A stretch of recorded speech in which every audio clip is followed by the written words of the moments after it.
Okay, let's get rolling. Chapter 12, ambition. Having ambition is great, but similar to tenacity and conviction, it can potentially become a double-edged sword if it's not balanced out with the other ingredients. While having the drive to go after something you really want is incredible, if it goes unchecked, it can lead to things like anxiety, burnout, and unhappiness. Gary has ridiculous ambitions for running VaynerX, developing VeeFriends, and buying the New York Jets. But every ounce of ambition he tries to balance out with equal amounts of patience and humility. This will not only protect you from the harmful side effects of ambition, but it also makes the process of going after your goals way more fun. What is ambition? A strong desire to do or achieve something, typically requiring determination and hard work. Ambition is extremely important. Everyone should follow their dreams, not somebody else's. That being said, you should also understand that big ambitions take time. The sooner you can deploy the right balance of ingredients to approach your ambitions, the more practical you'll be, and sooner you'll learn to enjoy the process. Be as patient as you are ambitious. Gary says you can be both wildly content and equally ambitious. Why? It's because he's incredibly patient. While his ambitions are insanely big, he's in no rush to achieve them by any certain age. Gary was still working at his dad's liquor store until the age of 34. He knew exactly why he was there, but also knew he wouldn't be there forever. Today at 46, he still knows that he has so much time to execute. Even if he doesn't buy the New York Jets until he's 70, he'll still be happy. Your goals should not come with scary deadlines that hang over your head. They should be something that gets you excited, motivated, and ready to play the long game. Your ambition should push you to play the game and strive for more without losing sleep or sacrificing your well-being. It's sad to see so many young people who fail to balance their ambition with patience. I wish that more people truly understood that being patient and going at your own pace doesn't make you any less hungry. It makes you smart. Check the motivations behind your ambitions. In addition to impatience, people also struggle with the why behind their ambitions. Do you want to do it for you, or do you want to do it for them? Are you operating from curiosity and self-awareness of what you're actually interested in, or are you being motivated by your insecurities around what your family, friends, and strangers on the internet say you should be doing? At the end of the day, no matter what your goals may be, your ultimate motivation needs to be happiness. It's about learning to operate your passions instead of other people's opinions. You should not be driven by what other people think is right or smart. If that were the case, Gary wouldn't waste his time on things like garage sailing or sports cards.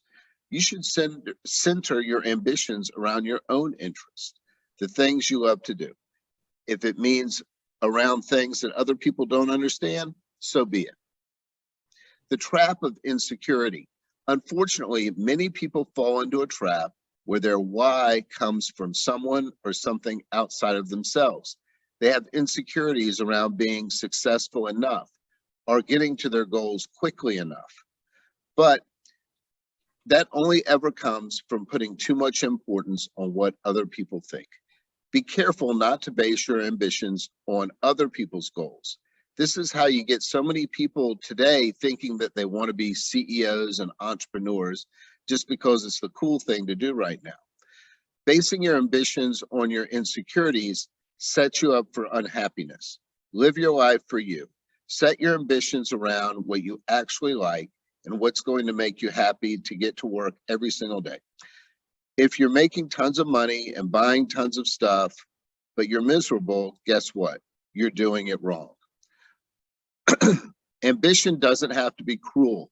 Earlier in the Road to 12 and a Half series, we talked about how tenacity doesn't have to equal burnout. Similarly, being ambitious being ambitious doesn't require you to be mean. Sadly, too many people equate business success with a dog-eat-dog mentality. They think it's about winning by any means necessary, even if it requires stepping on others to get to the top. Gary says, leaders drunk with ambition destroy everything in their path on the way to their goals.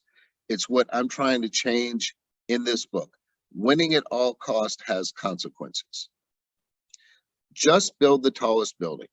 Gary says all the time he believes you build the tallest building in town by building it, not by tearing down other people's buildings. When you master this mentality, there's no longer a need to step on toes. You don't have to be mean to make it. In fact, kindness is a much better companion to ambition than cruelty. When you see other businesses within your industry killing it, be happy for them, be competitive, be tenacious, yes, but be happy for others because there's enough success to go around. When you recognize that we live in a world of abundance, you're not threatened by other people doing well around you. In fact, it should only inspire you to take your ambitions that much further.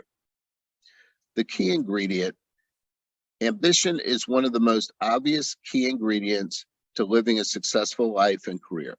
But it's not as straightforward as most people think. Making your ambition is balanced out with other traits like patience and humility will make your journey to success more enjoyable and sustainable in the long run. Okay, yeah, I tell loan officers that all the time.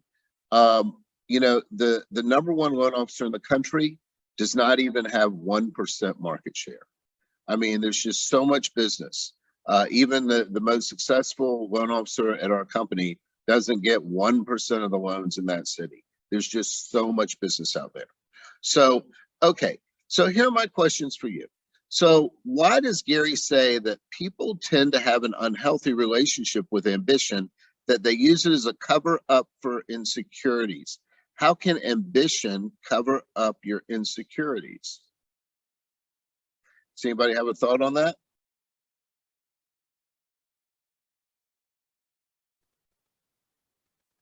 Joe, I'll give you the tough one. How can ambition cover up your insecurities? You're going to put me on the spot here, huh? There's no right or wrong. I'm supposed to be a guest here this morning, Stephen. Okay. No, that's okay. That's okay. We can talk through it. How many people are on the call with us today? All right. I'll fire away. I'll be honest. I haven't read the chapter. I started skimming through it here this morning. How can ambition cover up your insecurities? I guess, it probably depends on what type of character, what type of person you are. I mean, looking over the list here, ambition is maybe one of the most important things that we have on this list. I mean, that's kind of point A. If you don't have that, a lot of this stuff, other stuff isn't going to matter. But if you're an insecure person and you don't really follow through, you give off the appearance maybe of being ambitious, but you don't actually follow through and achieve your goals, then it's really just masking your insecurities, I would say. Yeah, I think you got it. I think that what he's trying to say is, if you're insecure about what you're doing, then you'll just, maybe put your head down and work real hard, and you're worried about giving the appearance of, really being, dedicated to your cause, even though in your mind you're really not. If you were dedicated, you'd go at more of a a measured pace rather than maybe being frantic and trying to present the image of being super ambitious. Okay, so this is a little bit easier. So Gary says ambition is a healthy carrot. So what does that mean, Tim? You kind of think of that carrot hanging in front of the donkey. The carrot. Sure, Tim gets the carrot question, huh? Hey, I'll go back to your question, Joe. I was going to add in with Joe's point is, like, you see it all the time when you talk about people that are overly ambitious. When they put out that front that they're overly ambitious, meaning like, oh, I'm hustling, I'm an entrepreneur, respect the grind, like those type of, and the people that are also like, I always call it fake book. you know, like look at my life, look at me hustling here. You know, like you see everything good they have going on. You don't see the train wreck they have happening in real life. And so I think, I don't know if that's kind of his point with the ambition part. Because I see it a lot where people are like, I'm hustling, I'm grinding, I'm this, I'm that. And I know they're not. Like, I know you're not doing all this stuff you're acting like you're doing. So I don't know if that was his point. But the carrot thing, how can ambition be a carrot? A healthy carrot. A healthy carrot. Look, Joe kind of stepped on. You got to have some. I mean, you like, you can't have an LO in front of you that says, I want to make 6 figures a year. And you're like, great, we got to do this, this, and this. And they're like, no, I don't feel like doing that. You know, or you got the ambition has to match your work ethic as well. So I think if you have a little bit, if you have someone sitting in front of you that's like, hey, I want to get this, I need to make this, you know, and you can see the desire is real, the ambition, they're a lot easier to help move along, you know, my opinion. No, I agree 100%. Yeah. So, you know, I guess when you think of a carrot, you think of a motivation. The healthy carrot is what's a good motivation for you. And definitely ambition can be a good, healthy carrot for you. So what Gary says is it means that your biggest goals should be a healthy incentive, not a burden. It's not about what you're moving towards. I mean, it is about what you're moving towards. It's not about what you're running away from in order to reach someone else's definition of success. So yeah, so that's a reoccurring theme, is you have to live your life for yourself. A lot of people, you know, I think a lot of us on this call have, you know, we're mature, we are doing what we want. A lot of us, you know, have the correct motivation, ambition, and so forth. But a lot of young people today, you know, a lot of them are in medical school or there because their parents wanted them to be, you know, and that really, it leads to a lot of unhappiness and resentment. So here's a question. Are people born with ambition? So, you know, I look at young people and sometimes, you know, they don't seem very ambitious. Is it because they just don't have that gene in them, or is it because they haven't found their passion? What do you think, Patty? Do you see a lot of younger people and they just don't have the ambition and drive that maybe our generation has, or is that just a falsehood? Patty, where'd you go? You can't avoid me by turning your camera off. I think she may have stepped away a minute ago and intentionally turned the camera off.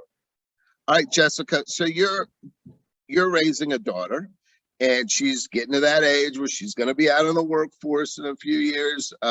So do you see, I mean, does she have a lot of ambition for the things she's passionate for, or she just doesn't have that fire in her belly? You know, they're different. That generation is different.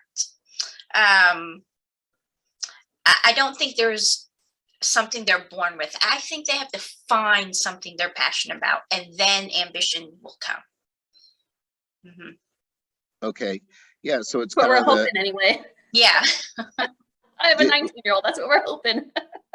So Lisa, what's going on with your 19-year-old? Do they seem like they lack ambition, or is it just maybe ambition in a different direction than you think is best? I think lack of ambition, the lack of willingness to do the work that it takes to get what they want. Yes. Because there's been a few, like, she just graduated cosmetology school last week and took her test, and she's like, I don't know if I want to get a job on that. I'm like, what? Like, it's interesting. So yeah, so I think when you look at the successful people, almost all of them faced adversity in their life, and it's crazy how, you know, there's always these stories where people just have extreme adversity in their lives and they overcome them. And you wonder, you know, was I mean, obviously nobody wants harm to come to themselves or their family, but was it the adversity that made them and gave them those, you know, building blocks to be successful? So maybe it's a correlation, not in spite of the adversity were they successful, but because of the adversity, they were successful. Does anybody think, Joyce, do you think some of that's true? Yeah, absolutely. I mean, I always ask myself, why are some people so able to overcome such extreme adversity and other people just get consumed by such little things? I think that goes back to your other question about, is it an internal thing? I think some people just have that internal drive to succeed. I mean, we're all created with a purpose, right? We all want to be productive. We all want to be, have a purpose in life. And I think some people just get clouded by the adversity where other people get motivated by their adversity. So it's sort of an internal thing, but, both. You look at it and it's simple, and I'm going to oversimplify it like crazy, but you look at like our grandparents, right? So like they had to live through a war, and then our parents, they may not, they were after World War II, most likely, but they oftentimes were immigrants or children of immigrants, or, had to fight from or come from humble means. And then things for us were just kind of easy. And so I think we have to, I don't have children, so never take child rearing advice from me, never take parenting advice from me. But just from my general observation from my nephews and so forth, I mean, we do have to be careful that we don't make it too cushy for our kids, where they live in this bubble and then they're not able to handle adversity and they don't get that benefit of failing and learning and then, bouncing back. Tamara, do you think any of that's going on? I do. I agree with what you said and what Joyce said. I think another part of ambition too is it's different for our kids' generation than for us. Their motivation for ambition is different from ours. We grew up we were ambitious to go out after something for our own personal reasons. And now kids today are ambitious because they see on social media what everybody else is doing. Mm-hmm. They're driven by a different source than we were, and it's not necessarily a healthy one, in my personal opinion. I think a lot of younger adults are driven and ambitious to follow what they see and don't realize that it is hard and it's easy for them to give up when they do try it and realize it's going to be more work than what they thought. Yeah, I totally agree. But I don't know how to get that message across, but that message of, working hard and being ambitious, leads, and then finding success at the end leads to so much life happiness. And they say that the quickest pathway to unhappiness is to compare yourself to others, because there's always somebody that's, thinner, richer, smarter, faster, always. So, so that's the quickest path to unhappiness. And, that's a running theme through all of these, is that Gary says you have to really fight off the insecurity, because that, that leads to a lot of poor decision making. So Nidhi, you and your husband, you were telling me, came over to the US, what was it, 10 years ago? In 2008. Okay, 14 years ago. Okay, so, so I know right off the bat, I mean, you and him had to have a certain amount of ambition to, pick up yourself and your family and move to a different part of the world. Had you ever been to the US before you moved to the US? No. So that just blows my mind. I can't imagine like moving to another country and not even having been there to visit, I mean, how did you know? The US might have just been, I don't know, just awful for you. When we moved in 2008, that's when the recession started. Okay, And great. we were like, are we taking the right decision? Did we do the right thing? We left everything back home, parents, money, everything, and we are moving into a different country. But I think he was determined that he'll be able to do what he wants to do here. And it was a better lifestyle here, So that was one of the main reasons to move here, leaving everything back home. Okay, so now let me ask you a tough question. And I met your husband, and he's super smart and ambitious. And yeah, you guys have been really successful here. But now, do you worry that you're raising a son and he's kind of America-fied? So now he's got all the goodies, and he's got the iPhone and the, you know, Yes. the expensive Nikes, and that he isn't facing those life decisions and things that y'all had to overcome. Is that a concern, or is that not a concern? It is a concern. It is a concern. The background that I come from, I'm ambitious because I had all the struggles initially. Even for a phone, my mom would tell me, okay, you'll get it when you're in the college. And the phone that I got was like basic, just Right. to call. Now he, on the other hand, he's just 10-year-old and he wants an iWatch. And when I told him it's 330, he was like, oh, okay. I'm like, you need to work for that. Life Right. is too easy for him, it's okay. He's having an easy life, but I want him to know what the struggles are so he can be ambitious. Right, right. So Vicky, so if you don't mind, you've talked a little bit about your family. So what generation are you in the US? I'm third generation. Third generation. Yeah. Okay, so you talked to your grandparents and so forth and the struggles Yeah. that they had coming over here. Do you feel like, you know, you have so much ambition? So how did you get it being third generation? The thing is, my dad, well, on my mom's side, I'm third generation. On my dad's side, I'm second. Okay. My dad's the seventh, and the youngest child. And what happened was, his dad came here.